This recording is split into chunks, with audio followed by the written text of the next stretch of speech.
Human Rights Watch, grupo din to ng mga kritiko. Binabati ko si Presidente Duterte, hipokrito daw, at duwag daw dahil tinatanggi yung narco list na nandun ang pangalan ni Mayor Perez. For Duterte now to claim that he had no hand in this list is the height of hypocrisy. Bakit naman? Nasaan naman yung logic mo doon?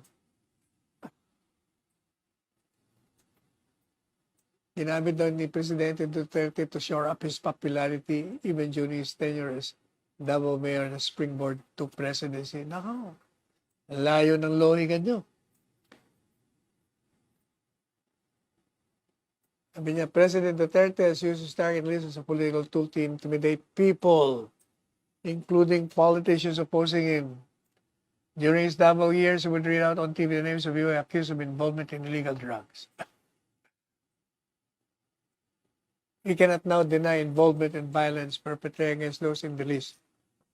Makinig ka, Human Rights Watch. Watch your language. Kasi walang logic. Alam niyo bakit? Una, hindi ba natatandaan nyo, nung yun listahan niya, nung sinabi ni Presidente, binasa niya, sinabi natin na kasama sa tungkulin yan. First, people have the right to know kung sino. Pangalawa, tungkulin ni Presidente paalam kung ano na bang ginagawa niya. Ano ba ang mga nakuha niyang reports.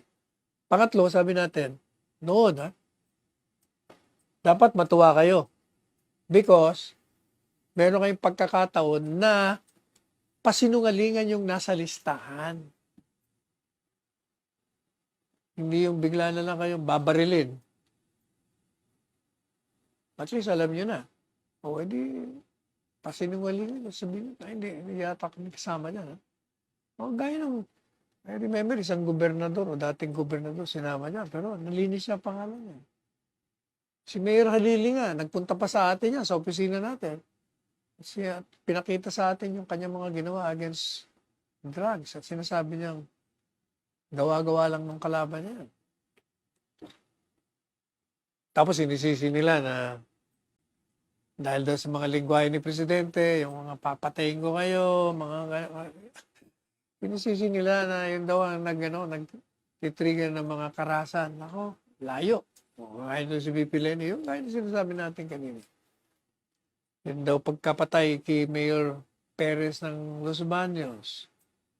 Yan dapat daw maging cause for alarm about threats to public security. Kahit na walang napatay, BP Leni, kailangan talaga palagi kang concerned about the security of the community. Hindi ka na mag-aantay na may papatayin para ka lang magkaroon ng concern. Ano ka ba? Ikaw naman? Ano ba yan? Talagang bilang isang opisyal, we should always be concerned with the security of our community, whether there is crime being committed or not. Kung mga papangalagaan, concern na kagad tayo to do something about it. At yung sinasabi mo na, the killing of Perez demands immediate probe, ikaw naman. You don't even have to say that, BP Leni. Kasi immediately talaga, pag may pinatay, mayroong talagang immediate investigation. You don't even have to ask the government to do that. That is precisely the job ng mga pulis mag-imbestiga. Karaka-raka. Sabi niya, mas nakakatakot dyan. Hindi siya first time. Nasa loob ng ospital, binaril. Talagang ganyan, di ba sinabi na nga natin? Pag ikaw'y papatayin ng isang killer, kahit na anong gawin mo, wala ka rin magagawa. Tingnan mo si Kennedy. Ano ba? Kennedy, presidente, with all the phalanx of security. Wala rin nagawa. Sino pa ba? Marami. Mga heads of state. Pag talagang papatayin ka, pag oras mo na, Kaya nga yan ang gaganda kay Presidente, hindi na natakot. Kasi sabi niya, pag oras ko na, kahit natutulog lang ako ito, mamatay ako. Natatandaan niyo nung kampanya, diyan sa Luneta, Manila Hotel, sa tapat. Karon gumawa sila dun sa stage. They made it in such a way na si Presidente hindi ma-expose sa tao. Lalayo. Si baka nga naman mabaril eh. Maraming gusto bumaril sa kanya eh. Mananalo na eh. Akala nyo ba, sinunod ni Presidente yung protocol doon, safety protocol niya? Hindi. Pumunta siya doon. In-expose niya sarili ako. Sige, barilin niyo na ako. Ito, yan ang Iyan ang karakter ng taong ito. Naniniwala siya na kung talagang panahon mo ng mamatay o mapatay, panahon mo na.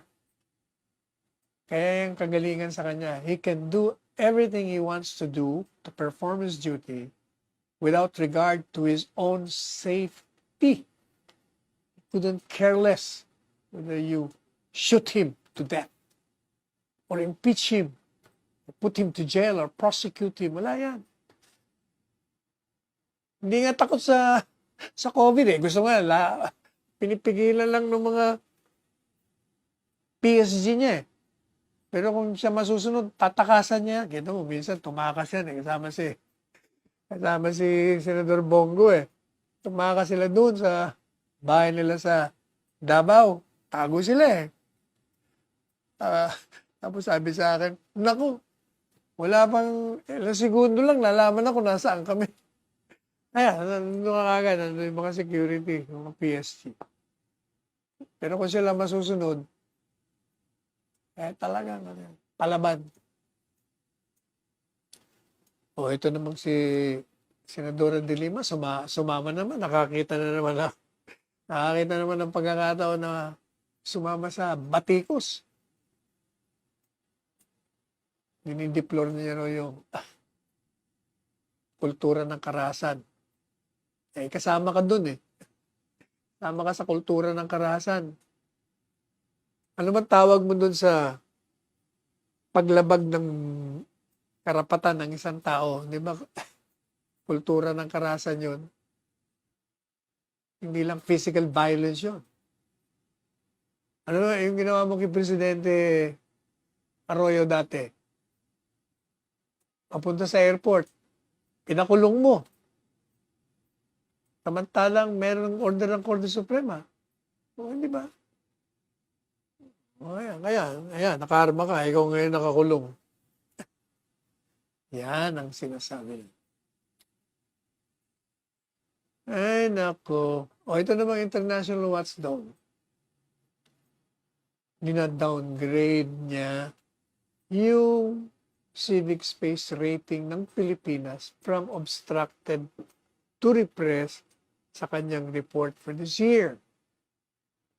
At ang binibigyan ng dahilan, yung controversial na anti-terrorism acts, attacks against the media and the killings. Ay, naku, alam nyo, ito talagang mga media na, mga bias. Ito yung palagi nilang inilalabas sa mga dyaryo nila eh. Sa mga estasyon nila.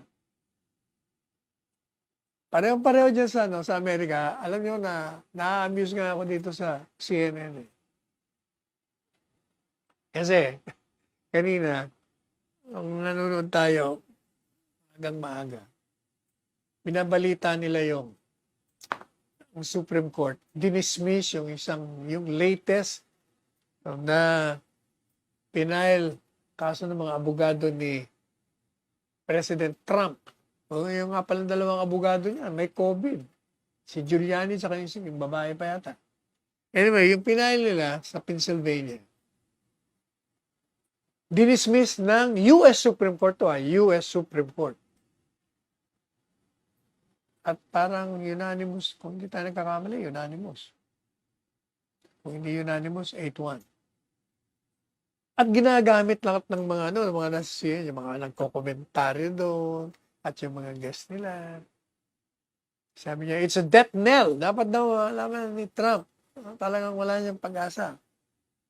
Pati Supreme Court nagsasalita na. Pero, nakikinig lang naman ako. Yung pala, kaya dinismiss, walang jurisdiction ng Korte Suprema kasi dapat sa Pennsylvania Supreme Court bago ka pumunta sa federal, sa US Supreme Court. Pero ang mga banat nila, para bang, in other words, pwede mong i-refile yun. I-refile mo dun sa Supreme Court nila kasi injunctive relief. Humingi sila ng injunction na itigil yung pag-certify nung eleksyon sa Pennsylvania. Para yung 20 votes yata doon sa electoral bibilangin kasi kay Biden. Ayan ang problema. Pagkalaban mo media, lahat na makakasira sa'yo, siguradong ganun ang kanilang pamamaraan.